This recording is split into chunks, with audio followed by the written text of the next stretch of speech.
CUET आपको क्या offer कर रहा है ये भी समझना आपको बहुत ज़रूरी है कि उसका पैटर्न क्या है, कैसे उसको करते हैं। ओके, CUET में बेसिकली 3 सेक्शन होते हैं। पहला सेक्शन होता है लैंग्वेज। आप सभी के पास जो मुझे जानकारी है इंग्लिश लैंग्वेज है। कोई ऐसा स्टूडेंट जिसके पास हिंदी, पंजाबी, उर्दू, कोई और language, French, German? Yes, Hindi, good. Languages के ऑप्शन यहां पर 33 दिए हुए हैं जो सेक्शन 1 होता है, यानी कि CUET 3 पार्ट्स में डिवाइडेड है, जिसमें पहला सेक्शन 1A और 1B है, जिसमें मॉडर्न इंडियन लैंग्वेजेस, जो अलग अलग भाषाएं हमारे देश में बोली जाती हैं, क्योंकि ये तो ऑल इंडिया लिए जाने वाला टेस्ट है या देश के बाहर भी लिया जाता है।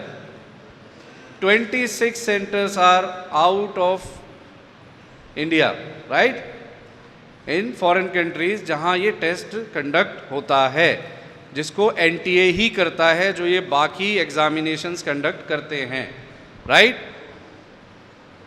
लैंग्वेज के बाद आपका सेकंड ऑप्शन आता है, मैम से मेरी अभी बात हो रही थी, ये आपके लिए बहुत इंपॉर्टेंट है, accountancy, anthropology, biology, business, chemistry, history, home science, physics, pol science, ये सभी टॉपिक्स आप पढ़ रहे हैं, right?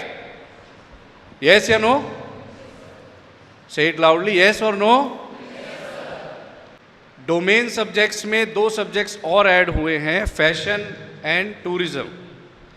So now there are 29 domain subjects जिनके एग्जामिनेशन CUET पैटर्न में आप दे सकते हैं, राइट? इसके बाद आपका आता है GT सेक्शन। GT सेक्शन में आपको क्या करना होता है, ये बड़ा इंटरेस्टिंग है। GT सेक्शन में होता है जनरल नॉलेज। कौन सी क्लास तक आपने GK पढ़ा बेटा? 10th तक। 10th। आप सभी ने 10th तक पढ़ा है या 8th तक पढ़ा है? Congratulations, you will be at lesser risk. इसके साथ आप general mental ability, current affairs, logical reasoning, quantitative aptitude.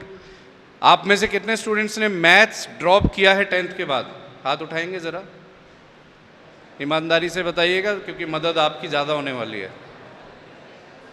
ठीक है, नो हार्म, प्लीज़। आप सबने 10th तक तो मैथ्स पढ़ा है कंपलसरी? ठीक है। क्वांटिटेटिव एप्टीट्यूड आपका एक बेसिक मैथमेटिक कंसेप्ट है जो आप 6, 7, 8, 9, 10 इन क्लासेस में पढ़ते हैं। करंट अफेयर्स, जनरल नॉलेज, जो आप जनरली 8th क्लास तक परस्यू करते हैं, उसके बाद आपकी प्रैक्टिस नहीं रहती है। एंड बेसिकली इसको मर्ज करने का क्या फ़ायदा है?